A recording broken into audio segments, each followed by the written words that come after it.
You might not say it out loud, but sometimes the quiet hits harder than you expect. Morning light still slips through the blinds, the coffee still brews, and the day still begins, but something feels missing. Maybe it's the sound of another person in the house, or the simple chaos that used to fill the hours. Maybe it's just the echo that follows a lifetime of taking care of everyone else. Loneliness doesn't announce itself, it moves in quietly, hiding inside routine. For millions of older adults, that quiet is becoming a daily companion. Researchers now call loneliness a modern health epidemic, one that rivals smoking or obesity in its effect on the body. The heart beats faster, cortisol rises, sleep gets lighter, and even the immune system weakens. But this isn't about statistics. It's about the way your spirit starts to feel heavy when there's no one to share the day with. And yet, loneliness after 60 isn't proof you failed at life.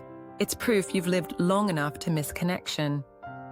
When the world gets quieter, at 30, silence felt peaceful. At 60, it can feel like distance. You start noticing the small spaces where sound used to live, 2 chairs at the dinner table, a voice from another room, the rhythm of footsteps that once crossed the floor. Psychologists call this stage social role transition. The roles that once gave you built-in companionship, parent, coworker, spouse, begin to change or disappear. Connection used to happen automatically. Now it has to be intentional.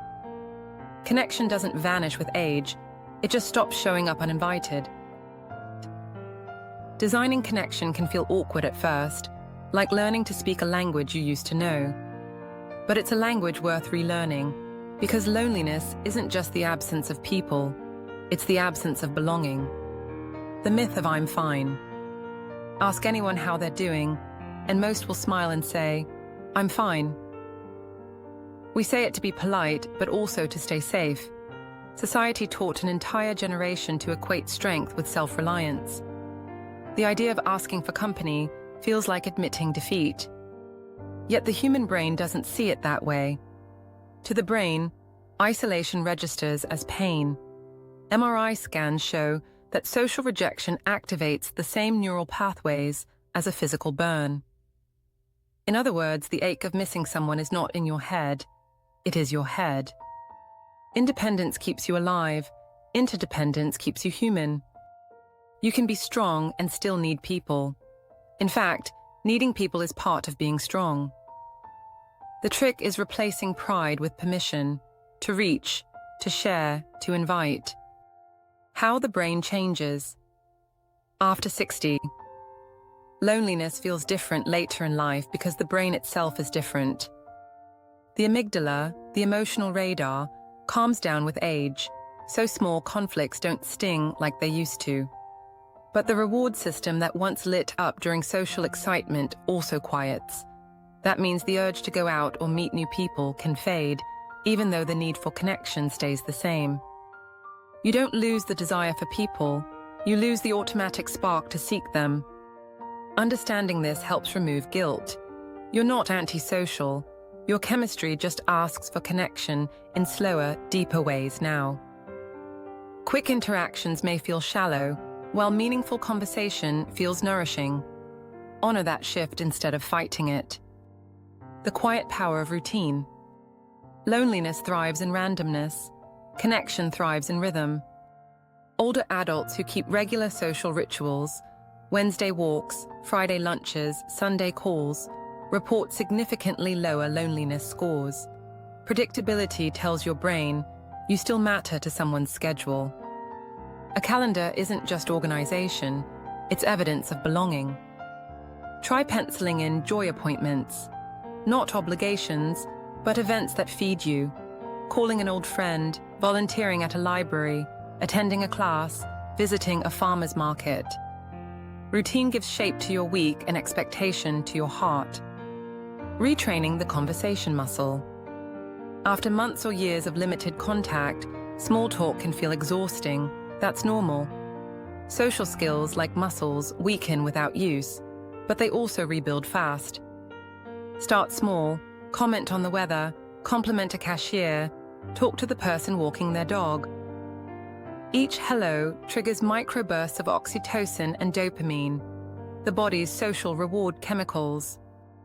Every friendly exchange is exercise for your emotional muscles. Don't aim for perfect conversation, aim for participation.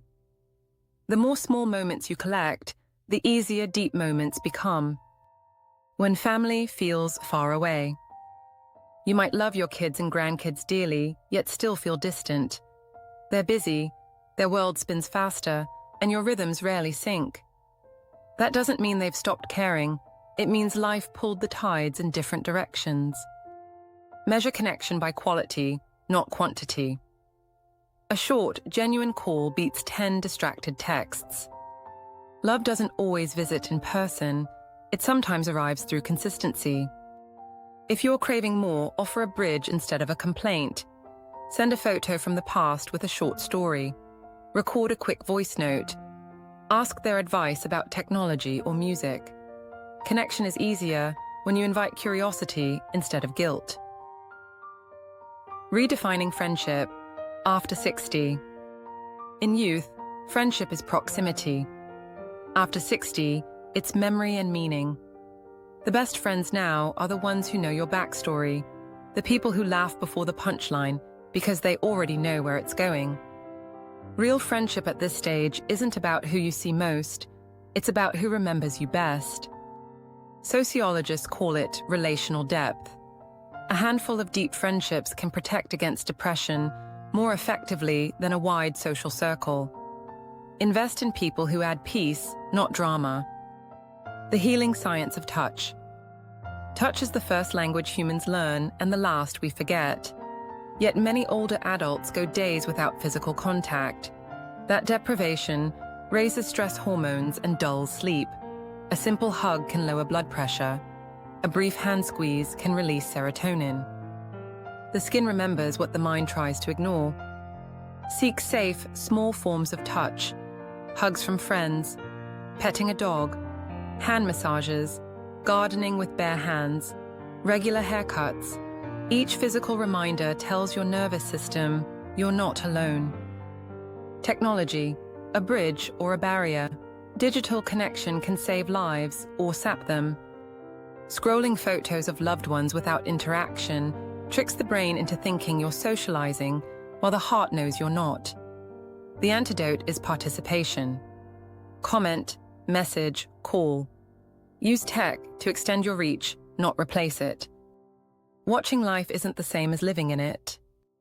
Schedule video chats, join online classes, or use apps that connect seniors by shared hobbies.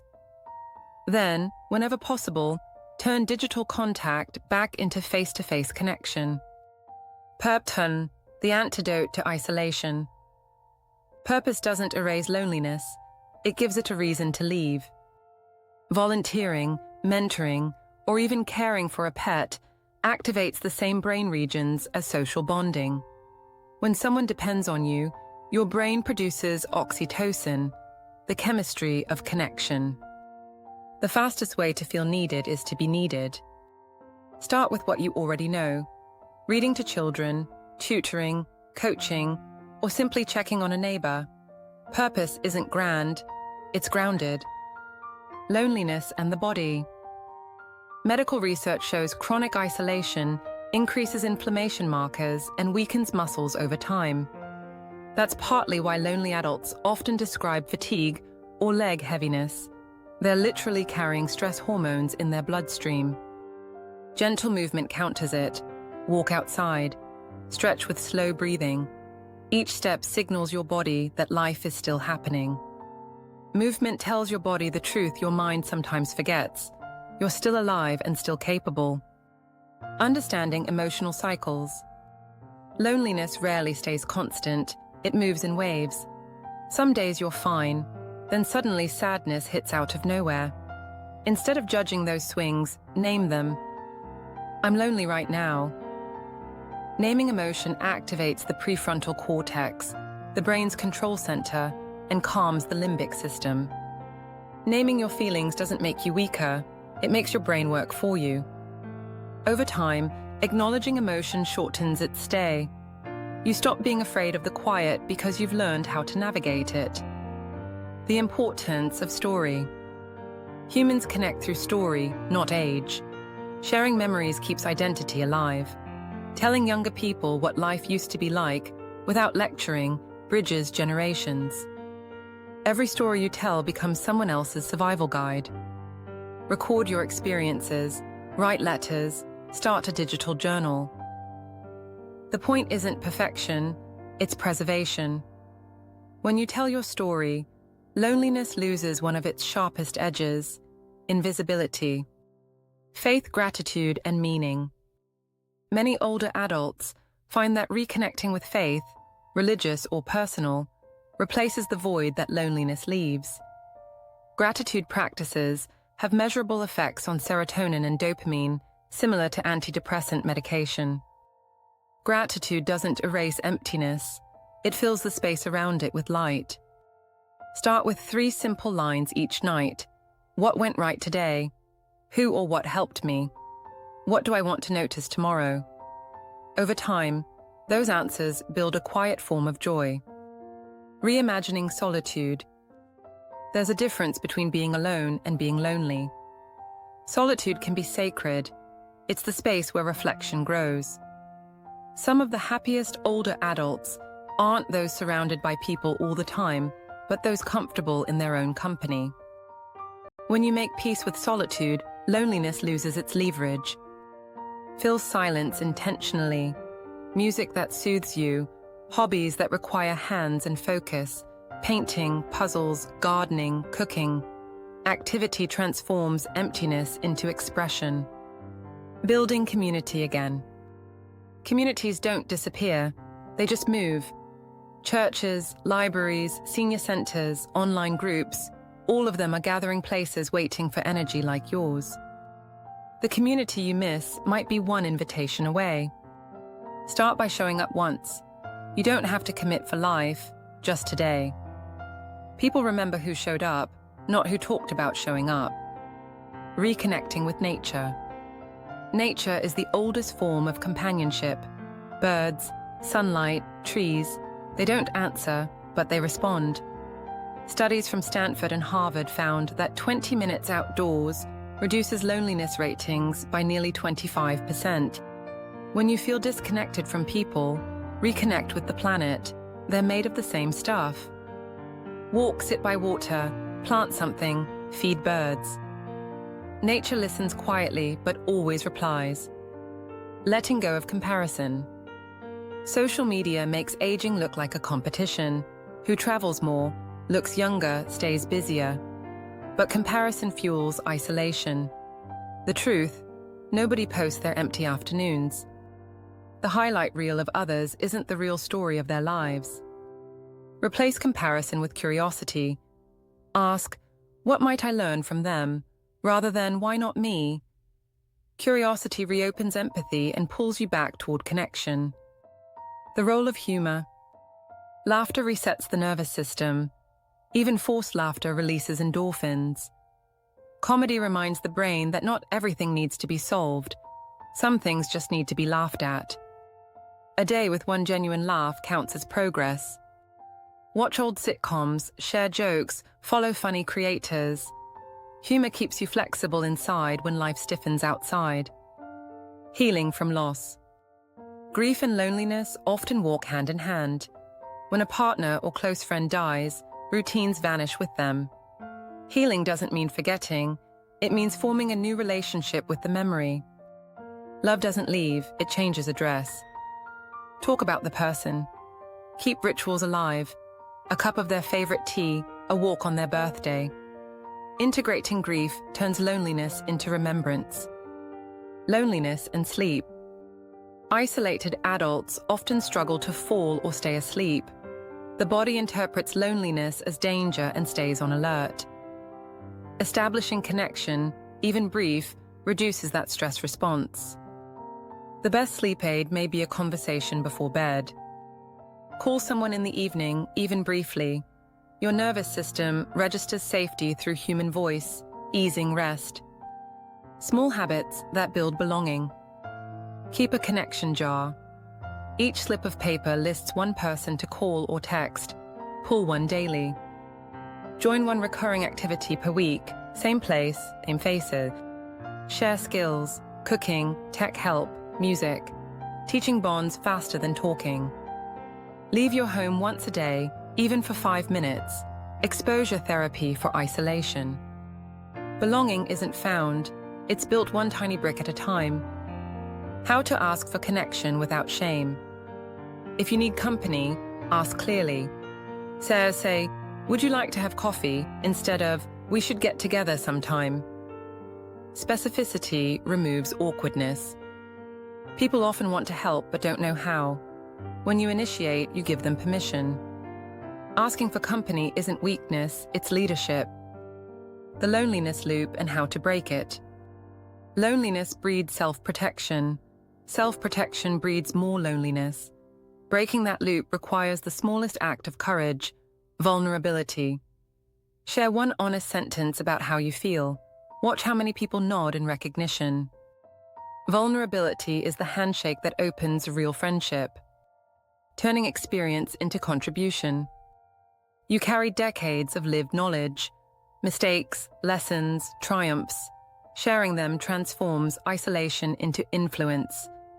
Start a blog, join a discussion group, mentor online. People need what you've already survived. The story you're living may be the answer someone else is searching for. Self-compassion, the final connection. Be kind to yourself for feeling lonely. Everyone does. Self-criticism deepens isolation. Self-compassion closes it. Treat yourself as you would treat a friend calling you for comfort. You can't hate yourself into connection. You can only love yourself there. Repeat gentle truths. I'm doing my best. This feeling will pass. I deserve care. Over time, those phrases become internal companionship. The promise of tomorrow. Loneliness convinces you life has already peaked. It hasn't. Every day you wake up, your brain can still grow new neural connections, proof that change is possible at any age. If your brain can still change, so can your story. Start small, believe slow, and let each new connection, human or habit, pull you toward vitality. If you've listened this far, it means you care about your health and your heart. That caring is the opposite of loneliness. It's awareness. You are still part of the world's conversation. Sometimes you just have to speak first. The cure for loneliness isn't always people, it's participation. So participate. Call someone, walk outside, share this video with another soul who might need it. If this message resonated with you, tap like. It tells the algorithm there's value in compassion. Subscribe to Thrive. After 60 for weekly reflections on living well, aging wisely, and staying connected to others and to yourself. Your story isn't over. It's entering its most meaningful chapter. This video is for educational and inspirational purposes only and is not a substitute for professional medical or mental health advice. If persistent sadness or isolation affects your daily life, please speak with your healthcare provider or a qualified counselor. You deserve support and help is available.